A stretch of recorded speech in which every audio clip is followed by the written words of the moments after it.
hidup itu jangan manis sama pahit aja. Tapi perlu puyeng katanya. aduh. Nah, di Sumatera di sana 750. Masuk sini udah 1,5 juta. Betul. Nanti pindah ke Ambon, ke Papua. Udah berapa kali lipat, kali lipat gitu ya, itu Pak? baru 1 gram. Kalau nanti 10 kilo sampai ini, wah udah itu kalau nyangkul udah berapa ini?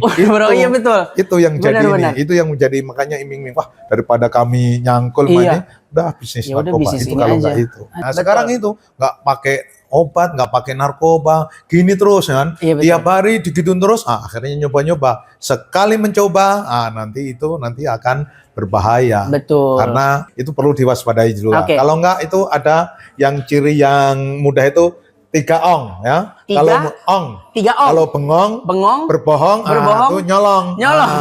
Itu nanti.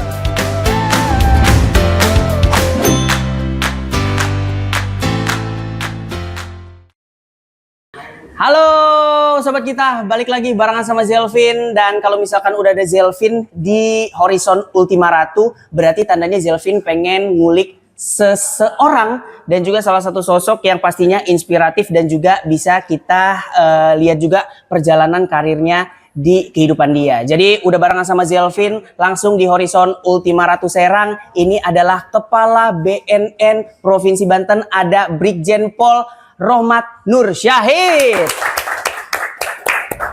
Aku agak-agak panik ini pembawaannya kayaknya, soalnya takut ada ciri-cirinya gitu maksudnya sobat kita. Ya. Gimana Pak? Kabarnya Ya, sehat? Alhamdulillah. sehat, baik. Luar biasa ya Pak ya. Ya. Di tengah kesibukannya nih sobat kita, Pak Rohmat bisa mampir dan juga bisa sharing-sharing barengan sama kita di ruang kita. Untuk bisa dibilang juga menjadi inspirasi kepada sobat kita agar bisa juga nih kasih tips-tips agar bisa terhindar dari narkoba itu sendiri. Oke. Pak Rohmat, sebelum kita masuk lebih dalam lagi, aku pengen tahu sih sebenarnya backgroundnya itu gimana ceritanya Pak Rohmat nih bisa masuk ke dunia kepolisian itu sendiri sampai akhirnya bisa menjadi Kepala BNN Provinsi Banten. Terima kasih. Assalamualaikum sobat kita. Waalaikumsalam. Perkenalkan, saya Brigadir Jenderal Polisi, kalau lengkapnya Dr. Andes Rohmat Nur Syahid, MSI. Ya, saya lahir di Klaten, baru ulang tahun nih kemarin ya. Oh, selamat ulang tahun Pak Rohmat. 12 Februari 1968. Oh. Ya gitu. Lahir di Klaten, saya alumni Akpol 1989. Ya. Jadi kalau tadi ini memperkenalkan perjalanan karir. Ya, saya dari kepolisian, ya, alumni Akpol. Jadi mulai tahun 1990 saya dinas pertama yaitu di Polsek Kronjo, Tangerang. Awalnya di Polsek Kronjo, Tangerang. Dulu antara Polres Metro dengan Kota Tangerang yang sekarang, Tiga Raksa itu masih jadi satu. Waktu itu dinas pertama saya yaitu Kanit Sabara, Polsek Kronjo. Kemudian lanjut menjadi Pamapta di Polres, kemudian Kanit Restik, dulu namanya Restik, ya, Reserse Narkotik. Kemudian Wakapolsek Jatiwung, Kapolsek Jatiwung, terakhir Kasat Reskrim, ya, Kasat Reskrim waktu zaman Zarimah dulu, ya, waktu Zarimah itu. Lanjut, kemudian sekolah PTIK. Setelah PTIK saya dinas di Daerah Istimewa Yogyakarta, ya, Polda DIY. Kemudian hanya setahun saya sekolah S2, kajian ilmu kepolisian. Setelah itu penempatan saya masuk Polda Metro, yaitu di Kanit Vismondep. Setelah itu saya Kapolsek di Pancoran, Jakarta Selatan. Masuk lagi saya Tangerang, yaitu Wakapolres Tiga Raksa yang pertama dulu. Namanya dulu Wakapolres Kabupaten Tangerang. Kemudian lanjut saya Kakorsis SPN Lido. Kakorsis SPN Lido, kemudian sekolah Sespim. Kemudian masuk menjadi penempatan saya menjadi kepala detasemen siswa, Kadensis dulu, Kadensis SIPSS. Kemudian kepala detasemen Taruna tingkat 3, Taruna Akpol. Kemudian saya Kapolres di Rokan Hilir Riau, Kapolres Ya. Lanjut saya masuk Lemdik lagi, yaitu di PTIK. Jadi PTIK, kemudian ini saya cukup lama di Polhukam, 4 tahun setengah. 4 tahun setengah di Polhukam. Polhukam, Kabid penanganan kejahatan konvensional pada Kedeputian Kamtibmas di Polhukam. Kemudian saya menjadi Kabak Sumda di Bareskrim, kemudian sekolah Sespimti. Setelah Semti saya masuk lembaga pendidikan lagi, masuk Akpol sebagai Dirbintarlat. Direktur Pembinaan Taruna dan Latihan, kemudian saya ikut asesmen, lulus menjadi Kepala BNN Provinsi Maluku 2 tahun, baru masuk ke Banten menjadi Kepala BNN Provinsi Banten. Itu luar biasa. Itu perjalanan kami ya. Perjalanan karirnya 10 menit sendiri sobat kita ya. 10 seni ya, cukup panjang. Cukup panjang dan alhamdulillahnya semua perjalanan karirnya diingat sama Pak Romat gitu ya. Gak ada yang lupa gitu Pak. Atau ada yang kelewat tadi Pak, jangan-jangan Pak. Ya, itu perjalanan kami. Perjalanan karirnya luar biasa, keren banget. Dan aku penasaran juga nih, dari Pak Romat sendiri emang dari awal muda ingin terjun ke dunia kepolisian kah, ataukah ini dorongan orang tua justru? Oh enggak, ya kami berkeinginan waktu itu ya pengen masuk menjadi, waktu zaman dulu kan masih ABRI ya, masih ABRI itu, Pak. Kemudian dari hasil psikotes kami masuk di kepolisian, alhamdulillah kami masuk di polisi. Waktu itu kan 4 angkatan kan ya, kami masih gabung jadi satu dengan ABRI. Gitu. Ya. Berarti emang keinginan dari diri sendiri ya Pak ya? Keinginan dari diri sendiri. Dan sampai akhirnya bisa masuk dan juga berkarir, berarti udah berapa lama nih Pak? Wah, ini berkarir. Udah 34 tahun. 34 tahun. Tahun mengabdi untuk negara di Polisi Republik Indonesia. Luar biasa. Boleh kasih tepuk tangan untuk Pak Romat sekali lagi dong. Kami di luar struktur 2 kali, yaitu di Polhukam dan sekarang ini di BNN. Ini kan luar struktur. Penugasan ini. Betul. Ada perbedaan nggak sih Pak yang Bapak rasain gitu, khususnya ketika memegang jabatan khususnya di Kepala BNN itu sendiri? Kan biasanya Bapak sempat menjadi kepala bidang juga di Taruna tadi gitu ya, sampai akhirnya dikasih amanah untuk memegang Kepala BNN. Ada perbedaan nggak sih Pak? Ya, tentunya ada perbedaan. Kalau di lembaga pendidikan, apalagi itu kan kami mengasuh taruna dan siswa. Tentunya beda dengan di kewilayahan, apalagi di BNN. Sekarang kan yang kita hadapi adalah jaringan sindikat narkoba. Betul. Untuk mencegah dan memberantas narkoba khususnya di wilayah Provinsi Banten ini. Gitu. Luar biasa. Itu tadi sobat kita ya. Dan kita bakalan ngulik juga nih terkait dengan narkoba itu sendiri dan juga sebenarnya ada program apa aja di BNN Provinsi Banten khususnya gitu loh Pak. Dan sebelum kita lebih lanjut lagi Pak, kita cicipin dulu nih salah satu menu dari Horizon Ultima Ratu. Boleh Pak? Ini yang aku minum ini adalah brown sugar kurma milkshake. Jadi cocok banget kalau misalkan sobat kita yang nggak suka kopi atau non kopi, ini bisa menjadi salah satu pilihan minuman yang bisa kamu pesen di Horizon Ultima Ratu. Di kurma ini? Nah, kalau Bapak itu adalah vanilla kurma macchiato. Jadi ada espressonya Pak, ada kopinya di dalamnya. Gimana rasanya Pak? Mantap ya Pak? Mantap. Apalagi ini nanti di bulan suci Ramadan ya. Betul. Mantap. Sebentar lagi juga kita akan menghadapi bulan suci Ramadan. Jadi cocok banget kalau misalkan menunya yang ada kurma-kurmanya begini ya Pak. Iya. Oke. Kita lanjut lagi. Tadi kita udah ngebahas tentang pengalaman dan juga background dari Pak Romat itu sendiri. Nah aku jadi penasaran nih Pak. Tantangan terbesarnya ketika Pak Romat menjabat menjadi Kepala BNN Provinsi Banten apa? Soalnya aku sempat ngeliat juga nih sobat kita ya, data bahwa dari Kominfo tahun 2021 sekitar 84% pengguna narkoba itu usianya dari 15 sampai 35 tahun justru. Anak-anak muda justru itu Pak. Termasuk di Banten ini. Termasuk di Banten ini.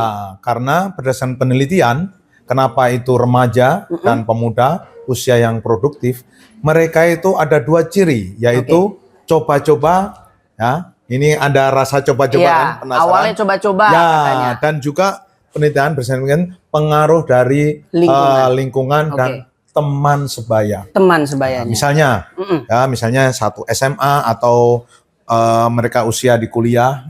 Kalau zaman saya dulu mungkin nggak ngerokok itu apa? Wah, nggak keren, nggak kekinian, kuno lo, gini terus ya. Nah, sekarang itu nggak pakai obat, nggak pakai narkoba, gini terus kan. Tiap hari digituin terus, akhirnya nyoba-nyoba. Sekali mencoba, nanti akan berbahaya. Betul. Karena zat adiktif ini itu adalah yang menimbulkan kecanduan. Betul. Nah, itu yang berbahaya. Betul. Gitu. Makanya itu tadi kenapa di usia produktif berdasarkan penelitian, karena itu tadi ya pengaruh teman sebaya dan coba-coba. Ini karena dari ini. Oh, kayak apa sih narkoba? Makanya sekarang kan tagline-nya kan hari gini pakai narkoba itu kan, jangan ya Dek ya. Jangan ya Dek ya. Begitu. Hari ini pakai narkoba. Ya Dek ya. Jangan ya Dek ya. Dan kalau misalkan kita lihat lagi nih Pak dari Provinsi Banten itu sendiri. Berarti memang betul berdasarkan data itu lebih banyak anak-anak remaja dengan usia 15 tahun. Kalau misalkan ada anak-anak yang sudah mulai kecanduan gitu Pak. Sebelum dilaporkan, kan biasanya ada tuh beberapa keluarga dan juga orang tua yang terlalu takut untuk melaporkan anaknya langsung ke BNN itu sendiri. Karena takutnya masuk penjara atau mungkin di rehab itu tadi. Ini sebenarnya tata cara yang bisa dilakukan tuh apa sih Pak? Khususnya dari lingkup ini sebenarnya kecil dulu. Gini, memang di hampir seluruh keluarga keluarga. Karena itu pertama merasa malu dan aib kan itu. Padahal ketika itu dilaporkan untuk direhab, itu akan nanti tidak akan ditangkap oleh kepolisian maupun BNN. Ya, karena dalam posisi di rehab. Cuman permasalahan itu tadi aib dan malu kan kadang gitu kan. Makanya kami menghimbau untuk berani untuk rehab berani rehab, tidak dipungut biaya dan nanti identitasnya akan kita rahasiakan. Jadi apalagi kalau masih dalam tahap coba-coba pemula itu supaya kembali ke semula. Kalau nanti sudah akut, udah berat, wah ini nanti itu yang harus lebih bahaya. Dan ya itu tadi gitu ya sobat kita, kalau misalkan mungkin ya amit-amit ya jangan sampai gitu ya. Kalau misalkan mungkin ada teman kamu, kerabat kamu yang sudah ada ciri-ciri nih sebagai pengguna, itu lebih baik dilaporkan saja agar bisa langsung ditindaklanjuti, yaitu dengan program rehab tadi Pak rehab. Dan namanya juga atau identitasnya bakalan dirahasiakan juga. Kami di BNN Provinsi Banten, kalau di BNN Provinsi Banten yaitu rehabnya yang rehab jalan. Rehab jalan. Maksudnya apa tuh Pak rehab jalan itu yang masih pemula, yang masih ringan. Ya, misalnya itu tadi dari yang pengaruh yang awal-awal coba-coba, terus nanti kita assessment. Di situ ada psikiaternya, ada psikolognya. Itu nanti ada mereka kan sudah dididik sudah berpengalaman, nanti dikasih assessment, kasih treatment. Gitu. Gitu. Luar biasa. Itu berarti salah satu program dari BNN Provinsi Banten. Rehab rawat jalan itu tadi. Rehab rawat jalan. Luar biasa. Nah, tuh kalau misalkan sobat kita, kalau misalkan ada sobat kita nih Pak yang penasaran gitu ya, ada nomor yang bisa atau website atau akun yang bisa dicek gak sih untuk sobat kita kalau misalkan pengen melakukan pelaporan? Nanti kita sampaikan ya. Boleh nanti disampaikan. Nanti diedit ya tim editor, nanti boleh di sebelah sini ya. Nanti disampaikan, diedit, nanti supaya kelihatan lah. Ya, di situ ada nomor telepon yang bisa dihubungin, termasuk sosial media kami BNN. Baik itu ada IG, ada Twitter, ada Facebook, nanti ada. Termasuk telepon call center yang bisa dihubungin. Nanti bisa biar ya. Oke, luar biasa. Itu tadi ya, kita udah nanya-nanya terkait dengan beberapa program apa aja khususnya yang ada di BNN Provinsi Banten. Kalau misalkan nih Pak, kan teman-teman dan juga keluarga harus menjadi garda terdepan juga untuk lingkungannya agar tidak terjerumus ke dunia gelap itu Pak. Salah satu hal yang bisa kita lihat adalah dengan kita mengenali ciri-ciri dari pengguna itu sendiri. Ada ciri-ciri khususnya nggak sih Pak kalau misalkan orang nih sudah kayaknya udah make nih kayaknya. Bisa. Jadi gini, kadang orang tua kalau anaknya menyendiri, loh ini kok itu perlu diwaspadai dulu. Kalau enggak itu ada yang ciri yang mudah itu 3 ong ya. Kalau ong, 3 ong. Kalau bengong, berbohong, itu nyolong. Itu nanti ini. Ini masuk ciri-ciri nggak Pak kalau rambut-rambut dia begini Pak? Jadi gini, kalau dia bengong, wah ini gitu. Kalau enggak nanti menyendiri, itu perlu diwaspadai juga. Anak kami kok malah sering menyendiri.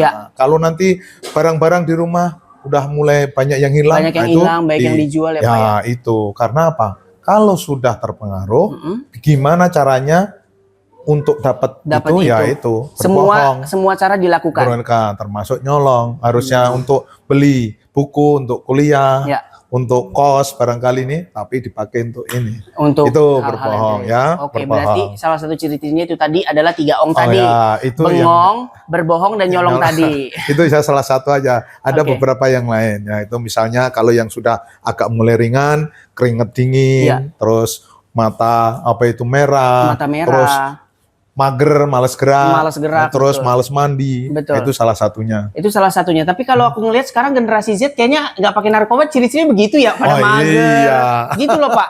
Jadi kadang jadi ya, susah, problematika juga gitu loh Pak. Yang perlu diketahui juga sekarang kan banyak yang beredar, yaitu misalnya obat-obat yang itu harusnya dengan resep dokter. Tapi itu beli, misalnya tramadol, eksimer, termasuk obat batuk itu merek tertentu, dia harusnya itu kalau misalnya batuk harusnya 1 atau 2 saset, tapi sekali minum ada yang 10 sampai 15. Betul. Itu memang ada efeknya juga ya. Narkobanya di dalamnya. Ada. Makanya itu harus diwaspadai juga. Kami sudah ngasih tahu ke apotek-apotek, kalau nanti dia belinya itu dalam partai besar, terus belinya kok mau tutup, itu perlu diwaspadai. Misalnya belinya kok sampai 10 dus, 20 dus. Nah, itu masa sekampung batuk gitu loh bertanya, kan nggak mungkin juga. Kalau tidak untuk dijual, itu harus diwaspadai. Karena sekarang gini, ini gara-gara sosmed juga ini, ya. Jadi betul, gini Pak. Gimana Pak? Ada di mereka anak-anak muda, ini berdasarkan asesmen kami ya. Itu malah kami tahunya di Pandeglang, kemudian di Lebak sana, di Labuan, di Bayah sana, itu SMA, SMP itu kan, Pak, ya sekarang itu hidup itu jangan manis sama pahit aja, tapi perlu puyeng katanya. Aduh. Nah, ini yang ya betul itu. Katanya. Wah, perlu puyeng katanya. Loh, puyengnya pakai ini, Pak. Pakai itu. Nah, itu kadang agak ngawur itu. Jadi betul. Itu tadi tramadol, eksimer dicampur macam-macam, dicampur obat nyamuk yang oplosan itu oplosan, dimasuk yang merek tertentu yang minuman berenergi itu. Itu yang bahaya justru. Yang bahaya justru. Dan Zelvin juga sempat beberapa kali ngelihat pemberitaan bahwa ada beberapa anak-anak jalanan, kita bilang anak pang juga, yang sampai tewas juga gitu ya Pak, gara-gara oplosan itu sendiri. Oplosan itu karena kan nggak ada ininya, ukurannya kan. Ukurannya nggak ada, takarannya nggak ada. Takaran nggak ada. Begitu udah agak ini kurang ini langsung ditambah lagi. Overdosis tuh ujung-ujungnya. Ya itu. Oke, kalau misalkan dari situasi peredaran narkoba yang ada di Provinsi Banten itu sendiri Pak. Apakah makin masif atau justru sekarang alhamdulillah sudah mulai berkurang tuh Pak, dari tahun ke tahun? Yang jelas para sindikat ini, sindikat itu tentunya dia malah kreatif dan inovatif. Apalagi jenis-jenisnya yang baru gitu ya Pak. Ada jenis baru. Yang kedua, wilayah Banten ini adalah wilayah yang strategis. Baik jalur udara, darat laut, jalur darat. Jalur udara kita ada bandara yang paling sibuk Soekarno-Hatta itu ada di Banten. Nah, jalur laut ada Merak. Pelabuhan Merak itu pintu masuk antara Sumatera dan Jawa. Masuk ke Jawa. Jalur daratnya kita dekat dengan Jakarta dan Bogor sama wilayah Jakarta sama Sukabumi. Bogor dan Sukabumi. Itu Jakarta kan tahu sendiri wilayahnya. Apalagi di Tangerang Raya juga sudah mulai berkembang. PIK 2 itu masuk wilayah, masuk wilayah Tangerang. Itu kan sekarang mulai berkembang pesat. Itu yang perlu diwaspadai. Belum lagi pelabuhan tikus, ya di Bayah, di Pulau Cangkir, kemudian di Mauk sana, di Labuhan. Itu pelabuhannya kan banyak tikus, pelabuhan rakyat. Tikus itu itu yang perlu kita waspadai itu tadi. Dan kalau berdasarkan data nih Pak, dari tahun-tahun sebelumnya di tahun 2024 ini sudah ada beberapa kasus atau mungkin pengurangan yang sudah diantisipasi dari BNN Provinsi Banten itu sendiri. Jadi gini, kalau untuk dari hasil pengungkap kami ini tahun 2024 itu kami berhasil mengungkap, yaitu memproses sebanyak 15 perkara, kemudian tersangkanya 13 itu diantaranya ada melibatkan yaitu warga binaan yang di narapidana yang di lapas. Kemudian kami di tanggal 30 30 September yang lalu itu bersama dengan BNN Pusat itu kita berhasil mengungkap yaitu laboratorium yang buatnya, yang ada yang ditak-takan buat itu. ditak-takan. Ya. Oh iya, yang rumah besar itu ya Nah, Pak iya, ya. yang mewah itu bahan baku, bahan yang masih mentah itu hampir 2 ton itu. Hah? Dan itu yang itu namanya PCC kan? PCC. Iya, PCC. PCC itu paracetamol, kafein dan kolesterol. Itu kalau istilah di awam itu ekstasi KW. Jadi ekstasi yang lebih soft gitu. Yang sasarannya itu digunakan untuk para petambang, kemudian pekerja sopir. Kalau yang di Pantura sana itu banyak kan yang di apa itu, yang di karaoke kering pinggir jalan itu, warung-warung yang itu, koplo-koplo itu. Iya betul. Kemarin kan itu ekspornya itu dikirimnya itu ke Surabaya dan di Kalimantan. Jadi kebanyakan sasarannya adalah para pekerja tambang. Para pekerja tambang itu tadi. Kan kemarin mengungkap hampir 1 juta butir itu. 1 juta butir. 1 juta, yaitu 977. Wow. Nggak salah itu. Ada tren baru nggak sih Pak dalam proses pengedaran sekarang? Tren baru kayak misalkan mungkin dulu kan sempat ada tuh dilapis dengan bungkus permen. Terus betul. Juga ada yang bentuknya lucu-lucu justru kita ngelihat gitu loh, malah jadi makin penasaran untuk nyicip. Ada tren baru nggak Pak di tahun 2025 ini? 25 ya mungkin. Itu tadi saya sampaikan kan mereka inovatif dan kreatif kan. Iya betul sih. Makanya kita harus waspada. Kami kalau untuk yang dimasukkan ke Bolu itu berasal dari mana? Dari Medan waktu itu. Dari tahun Medan. Lalu. Ya, dibungkus pakai bolu. Itu sampai bolunya itu jamuran itu kan. Aduh. Jadi ternyata di dalamnya ada itu, ada narkobanya. Betul. Macam-macam. Terus kemarin itu tahun kemarin alat pancing. Alat pancing. Jadi pancing yang senarnya itu ada 15 bal gitu 15 kan. bal. 5 balnya itu di dalamnya dikasih sabu, ada sabunya ditarik-tarik tuh. Ketika dari bea cukai itu X-ray ternyata ada itu. Yang bahaya yaitu ini, memang itu yang obat-obatan itu. Obat-obatan itu sudah hampir ke pelosok-pelosok. Iya betul. Kalau kami mengungkap yang terakhir, itu malah kami juga heran. Saya kan pernah dinas di Kronjo pertama. Iya betul. Itu di kampung yang pelosok itu. Justru yang kampung pelosok ya Pak? Di desa Klutuk itu masuk itu. Udah masuk itu, udah pakai. Ternyata dia dapat dari kakaknya yang sekarang ada di Lapas Salemba dan di Cipinang. Jadi persen pengembangan itu ternyata dia pakai. Wah, padahal itu di daerahnya pelosok itu. Pelosok ya Pak ya? Desa Klutuk di Kronjo itu. Itu pelosok, ternyata kok udah pakai itu kan. Luar biasa. Kalau dari segininya dia kan karyawan lepas juga. Karyawan swasta gitu yang lepas. Ya ternyata dapatnya dari itu kakaknya, salah satu kakaknya yang di lapas itu tadi. Wow.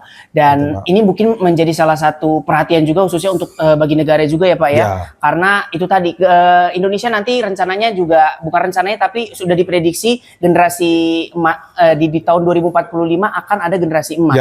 Jadi inilah yang harus dijaga Pak. Dan ini menjadi salah satu tanggung jawab juga bagi BNN Provinsi Banten agar bisa bisa dibilang juga mengurangi atau mungkin menghilangkan peredaran narkoba itu sendiri khususnya di kalangan remaja. Iya, betul. Karena yang cita-cita negara 2045 itu akan mewujudkan generasi emas. Jangan sampai menjadi generasi cemas. Betul. Generasi emas. Bukannya emas malah cemas gitu ya Pak ya.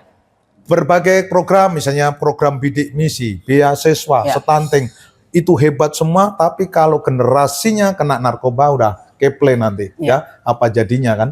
Kalau udah kena narkoba sudah, jangankan mikir keluarga, mikir instansi, dia mikir diri sendiri aja. Apalagi nanti terkait jaringan, sudah bahaya sekali. Udah bahaya banget.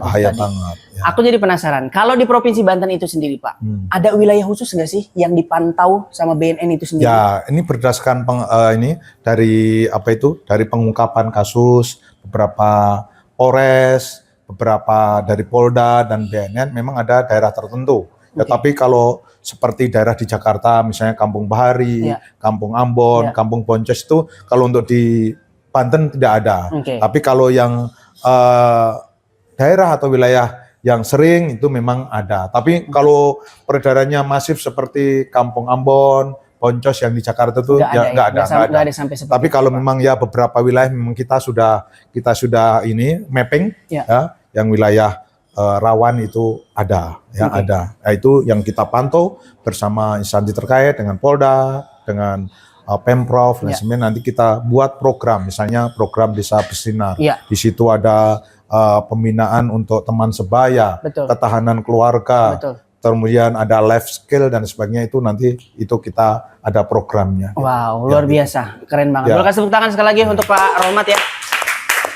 Dan betul juga nih Pak, aku jadi kepikiran juga bahwa ternyata yang kita pikir narkoba ini adalah barang yang bisa didapatkan khususnya oleh orang-orang yang memiliki ekonomi di atas, ternyata enggak juga. Oh enggak. Awalnya aku pikir ternyata di kota-kota besar Pak masifnya, ternyata sekarang sampai pelosok-pelosok juga ya Pak ya. Sudah pelosok.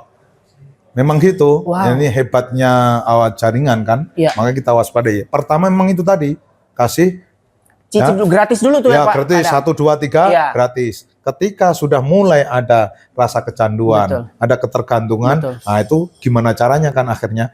Awalnya dia sebagai penjual, kan, penjual, kemudian pengedar, naik nanti muji badar. Karena itu ada ketergantungan tadi, ketergantungan. Gimana caranya ini kan. Awalnya satu paket gini, nanti pakai rame-rame. Wah, begitu ketagihan, wah kok enak kok ini. Nah, itu nanti akhirnya ya mencari dengan berbagai cara. Oke. Wow, itu keren banget. Dan yang terpenting mungkin kalau misalkan kita lihat juga edukasinya ya Pak ya. Dan sudah dijalankan juga tadi program yang udah Bapak sebutin tadi ya Pak. Di pelosok-pelosok desa itu tadi. Ada beberapa program ketahanan keluarga itu tadi, dan juga edukasi terkait dengan bahaya narkoba. Kalau misalkan kan banyak juga tuh Pak film-film yang film-film yang ngomongin soal mafia narkoba itu sendiri.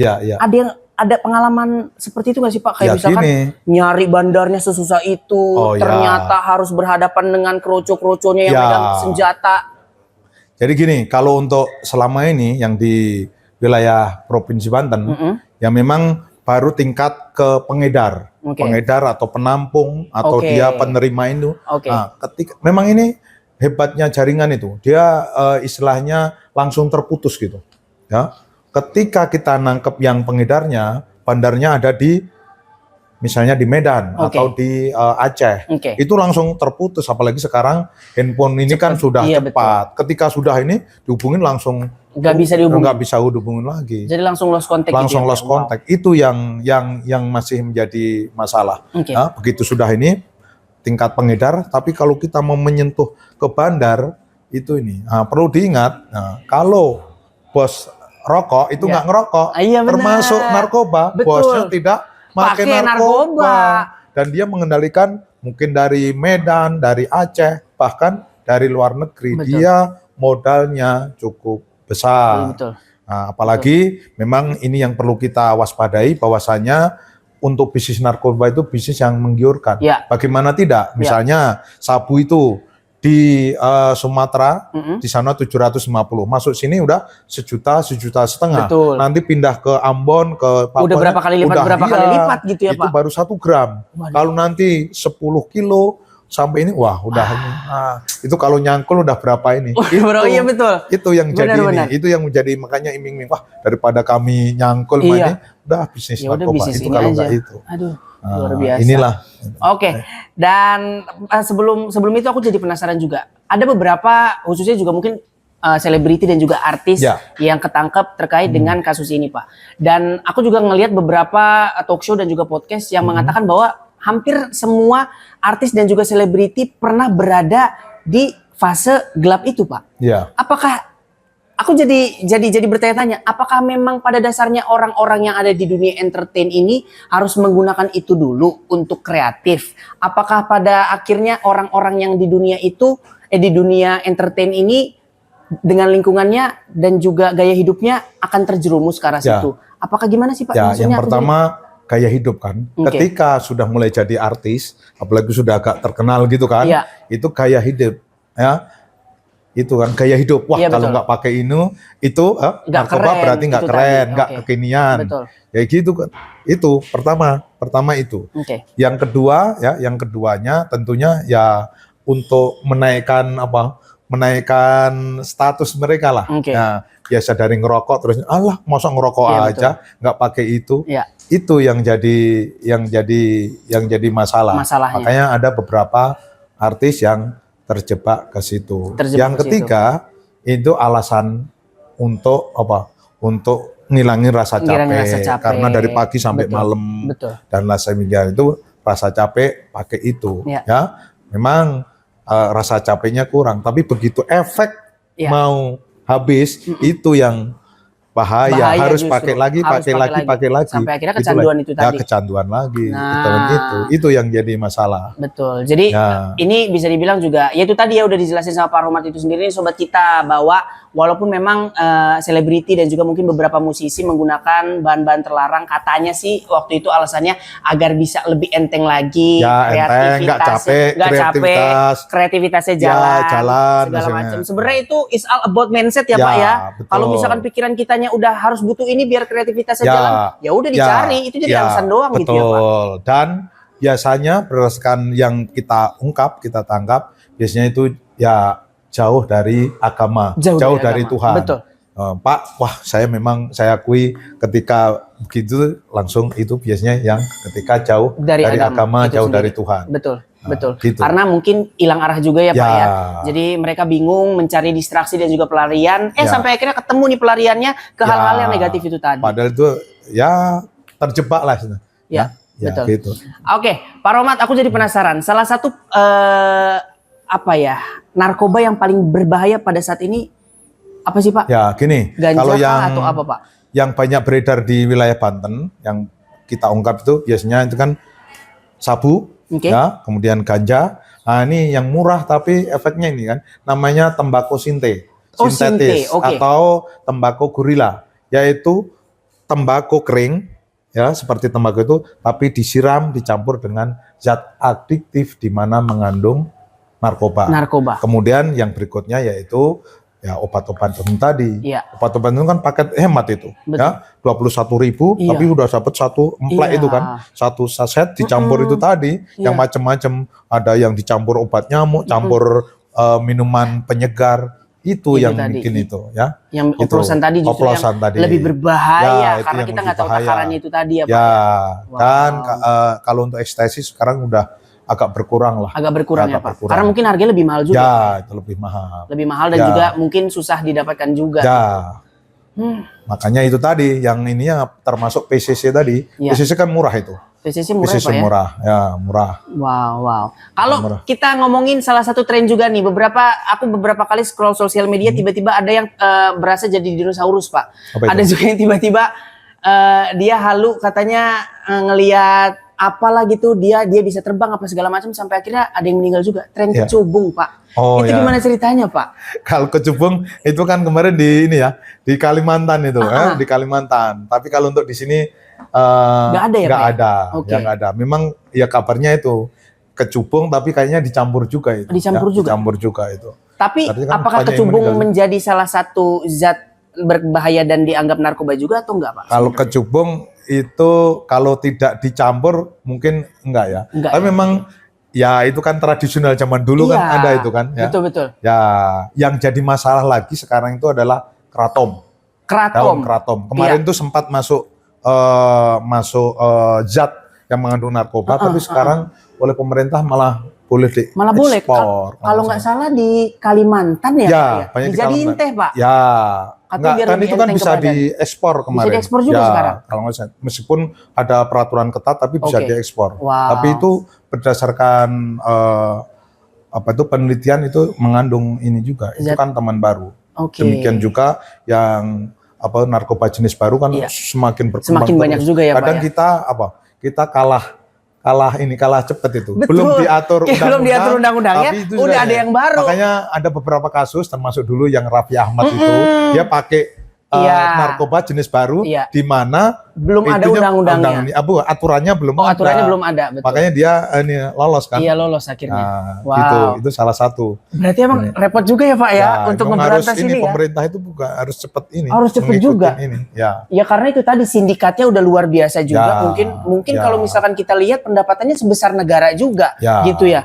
Jadi mereka bisa memberikan inovasi yang itu tadi gitu loh, peraturannya belum ada, undang-undangnya belum ada, gitu. Sampai akhirnya barang-barangnya tapi udah beredar kemana-mana gitu. Ya, itu yang kita waspadai. Ya, betul. Harus kita juga cepat juga ini. Kaitannya dengan narkotika jenis baru. Ya. Gitu.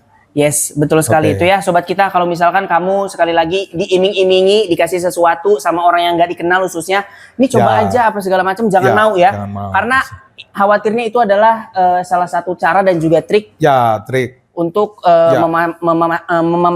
susah banget ngomongnya nih. Memasarkan. Ya. Memasarkan narkoba sendiri. Ada pengalaman ini di universitas negeri di sini yang terkenal. Itu padahal itu ada program bidik misi. Ternyata hampir dikeluarkan itu. Ternyata dia itu tadi pengaruh teman sebaya, pengaruh coba-coba. Nah, dia ternyata baru sekali, terus kita asesmen, akhirnya ini. Karena baru sekali itu tadi, mungkin dari Pandeglang dari sono, dari pesantren kan bisa masuk program beasiswa kan, begitu itu tidak, nggak pakai ini cemen lo, ini lo, itu terus akhirnya sekali pakai, wah ternyata pas sekali pakai, ketahuan oleh ini kan, oleh apa itu Polres waktu itu, akhirnya diproses tapi bisa direhab lah. Betul. Ya. Keren banget. Dampak buruk jangka panjang kalau misalkan pakai narkoba, Pak? Oh ya itu, kalau dampak buruknya tentunya dengan menyangkut merusak kesehatan. Betul. Apalagi yang sampai sudah akut. Betul. Ya, sudah akut. Ada beberapa mungkin nanti bisa menghadirkan ya yang bekas pecandu, apalagi yang seru sudah juga tuh mungkin tuh. Ya itu supaya pengalaman itu langsung gitu loh, betul. Based on experience. Ya, experience. Bagaimana tersiksanya ketika dia mau kembali. Ya. Karena terus terang aja daya rusaknya itu, apalagi yang sudah akut itu sulit untuk kembali ke sedia kala. Makanya itu narkoba itu termasuk kan extraordinary crime, dibanding dengan korupsi dan teroris. Ya.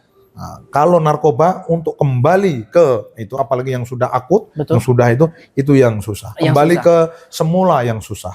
Nanti akhirnya apa? Jangankan ngurus keluarga, ngurus orang lain dan sebagainya, ngurus diri sendiri susah. Dan mereka ketika sudah masuk jaringan itu kadang susahnya ini. Apalagi pegang handphone gini aja pasti dicari gimana caranya.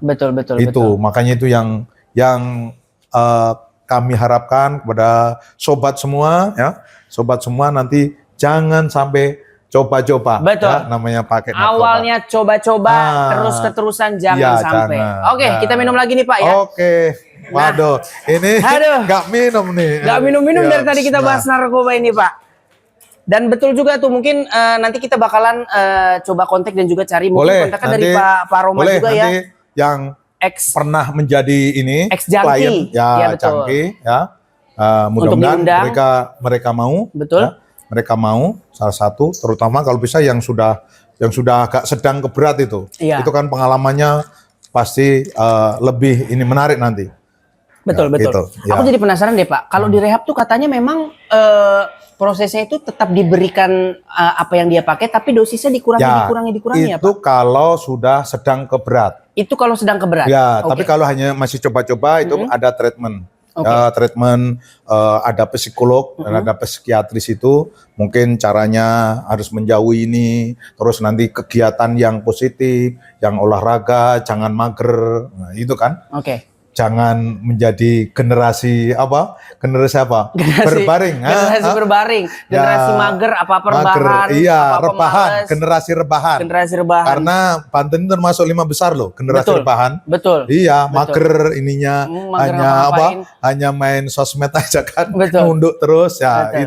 Itu kita waspadai, itu Banten masuk 5 besar generasi rebahan. Rebahan itu tadi. Tuh ya sobat kita jangan sampai, walaupun aku tahu kamu nonton konten ini sambil rebahan, kalau bisa sambil lari-lari sekali-kali. Jadi sambil lari gitu ya Pak, nonton YouTube-nya gitu.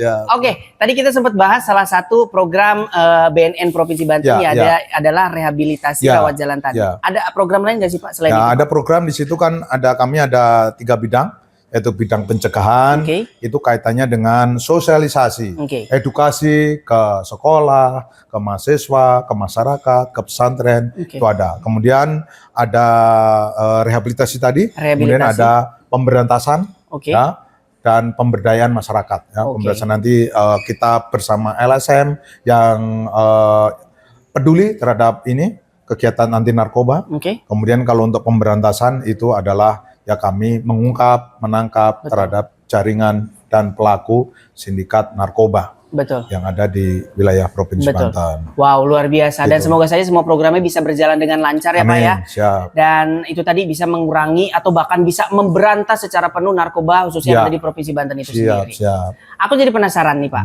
Kalau misalkan kita bahas beberapa fenomena-fenomena yang ternyata bahwa oknum dari kepolisian ikut terlibat nih, Pak, dalam proses penjualan dan juga penyebaran narkoba itu sendiri, Pak. Ini kenapa, Pak, bisa terjadi fenomena seperti ini? Apakah mereka gelap mata aja, butuh uang atau gimana sih, Pak, sebenarnya? Jadi gini, seperti tadi saya sampaikan, narkoba itu adalah bisnis yang menggiurkan. Ya, karena di dalamnya di situ ada lingkaran, ya, ada sindikat, ada penjualan, di mana tentunya di dalamnya ada uangnya. Dan uangnya itu tidak sedikit. Nah, misalnya adalah kasat narkoba di wilayah Lampung. Jadi itu barang-barang yang dari Medan, dari Sumatera Utara, dari Aceh sana, ketika mau masuk ke wilayah Jawa, di situ dicegat. Nah, 1 gram atau 1 kilo itu di fee gitu. Dapat fee. Wah, karena dia kan sampai kaya itu kan. Sampai kaya ya, Pak ya. Ketika berhasil kita ungkap dari ini jaringannya, ternyata dia nyanyi, dia ngomong, Pak, kami 1 gramnya itu fee segini, 1 kilo 1 gini. Itu yang ini melibatkan. Yang kedua, kalau kita lihat fenomena yang kemarin yang DWP yang itu kan itu juga kan, ketika melibatkan penonton yang dari luar negeri, terutama warga negara Malaysia, itu di razia, ketika positif kan langsung mau dilanjut atau enggak, biasanya gitu. Itu masalahnya kan, kemudian kita ungkap karena melibatkan warga negara asing. Belum yang kasus-kasus yang lain, ya. Kasus-kasus yang lain demikian. Makanya kalau imannya tidak bagus, kalau kekuatan itu tadi kekuatan iman termasuk mentalnya tidak itu, ya itu bisnis yang menggiurkan, kan? Menggiurkan. Jadi nanti harus dirubah pasal dan lain sebagainya. Itu nanti. Jadi memang kita harus memperkuat iman lagi dan juga terus diingatkan kepada seluruh keluarga penyidik, terutama penyidik kan, ya gitu. Karena memang sindikatnya kan ya mempengaruhi tentunya sangat kuat juga. Gitu. Luar biasa. Oke. Kita udah ngobrol-ngobrol nih, Pak, terkait dengan tadi jenis narkobanya apa aja, terus juga yang berbahaya. Terus kita udah nanya-nanya terkait dengan program dari BNI Provinsi Banten. Udah banyak banget dan juga mungkin menambah informasi khususnya untuk Zelvin dan juga sobat kita di rumah. Aku pengen ngasih mystery box untuk Pak Rohmat ini. Apakah isinya? Ini nggak masuk. Kalau dari ini sih kayaknya kamu pengedar apa gimana nih? Ayo boleh Bang masuk Bang. Nah. Iya. Boleh sikat Bang. Jalan-jalan ke Kadubane. Cakep. Sampai sana beli inten sama emas. Cakep. Ketemu ular kobra. Cakep. BNN Banten semangat berantas narkoba. Tambah lagi harusnya ubur-ubur ikan lele. Apa tuh? Jangan pakai narkoba, Le. Oke, Pak Rohmat boleh silakan dibuka ini mystery box-nya. Mystery box? Iya, dibuka dulu Pak Rohmat. Terus apa hubungannya mystery box ini dengan kehidupan Pak Rohmat? Apa ya kira-kira ya? Coba. Nah. Waduh. Apa itu, Pak? Ada kotak lagi. Ada kotak lagi. Loh. Oh, ini apa ini? Kue ulang tahun? Apa itu? Terima kasih. Iya betul. Mungkin karena kemarin saya ulang tahun ya. Betul. Ya. Selamat ulang tahun Pak Rohmat. Terima kasih. Apa nih Pak harapannya khususnya di berarti usia udah berapa Pak? Saya udah tua nih, udah 57. Udah 57 tahun. 57. Wow. Tinggal 1 tahun lagi nih. Ya mudah-mudahan di umur yang 57 tahun ya, kurang 1 tahun kami mengabdi, berkarya khususnya di BNN ini ya bisa bermanfaat tentunya ya. Nanti bisa mengungkap. Boleh? Oh, mau di ini? Ya boleh. Mau tiup lilin? Oke, coba. Oh, tiup lilin. Pantun dulu dong, sebelum bakarnya pantun lagi dong, pantun lagi dong. Oke. Boleh Pak. Ini adalah prosesi karena Pak Romat baru aja melaksanakan ulang tahunnya di tanggal 12 Februari. baru kemarin. Baru kemarin banget. Sekarang tanggal 13 nih sobat kita. Nah, ini dia. Ayo Pak. Birthday to you. Terima kasih. Happy birthday Pak. Ayo Pak, terus Pak. Ayo, iya. Terima kasih, terima kasih. Terima kasih sobat kita. Oke. Terima kasih ya. Oke Pak. Oh iya. Ya. Nah, agak bandel ya. Bandel. Oh itu Pak. Udah ya. Agak, udah. Ya, udah. Ayo. Oke, harapannya apa Pak di hari ulang tahun Bapak yang kemarin? Ya, harapan di usia yang ke-57 ini ya tentunya panjang umur, Amin. sehat. Nah, di sisa 1 tahun kami bisa berkarya, Amin. mengabdi terutama di BNN ini. Betul. Sehingga bisa meningkatkan kinerja dalam pengungkapan jaringan narkoba di wilayah Provinsi Banten ya, untuk mewujudkan Banten yang bersinar, bersih dari narkoba. Betul, Gitu. luar biasa. Semoga saja semua harapan dan juga cita-cita dari Pak Romat bisa terwujud gitu ya, diberikan kesehatan, dilancarkan rezekinya, dan juga bisa terus mengabdi untuk memberantas narkoba yang ada di Provinsi Banten. Siap. Oke, luar biasa itu tadi. Nah, jadi aku pengen ngasih informasi juga kalau misalkan sobat kita pengen cari salah satu tempat, khususnya mungkin nanti di bulan puasa nih Pak Romat ya. Karena di Horizon Ultima Ratu Serang ini bakalan ada kurma kuliner Ramadan ya. Jadi bisa langsung dicek aja, kamu bisa langsung cek juga di Instagramnya dari @horizonultimaratu. Jadi kurma atau kuliner Ramadan ini itu adalah featuring a variety of stalls. Ini harganya cuma di 178.000 per packs. Nah, jadi ada door prize juga, bisa dapat 1 unit motor Yamaha Frigo. Wow. Keren banget. Jadi jangan lupa sekali lagi ya untuk sobat kita, kalau misalkan kamu pengen jalan-jalan dan juga main-main, bisa langsung aja menuju ke Horizon Ultima Ratu Serang karena ada kurma kuliner Ramadan. Oke. Pak, sebelum kita tutup Pak, boleh kasih pesan-pesan sekali lagi ke sobat kita, khususnya yang lagi nonton di channel Ruang Kita, bisa langsung agar tidak menyentuh sedikit pun atau mencoba-coba narkoba itu sendiri. Kepada sobat kita, tadi udah saya sampaikan, jangan pernah coba-coba yang namanya narkoba.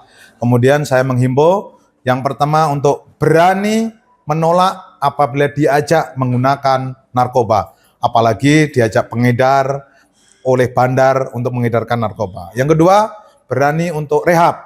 Manakala keluarga besar, saudara dan sebagainya ada misalnya menjadi penyalahguna narkoba yang terutama yang awal, itu segera untuk merehab ya, berani merehab untuk lapor ke BNN Provinsi Banten, itu akan kita rahasiakan identitasnya, kemudian tidak dipungut biaya. Kemudian yang kedua, berani melapor. Manakala di lingkungan tempat tinggal, di lingkungan kuliah, di lingkungan tempat belajar, dan di lingkungan kerja, serta lingkungan yang lain, manakala ada terjadi transaksi narkoba, nanti berani untuk melapor. Kita harus berani untuk menolak manakala ada diajak, kemudian berani rehab dan berani melapor. Itu supaya kita bisa mewujudkan menjadi Banten menjadi bersinar atau bersih dari narkoba. Itu. Oke, luar biasa.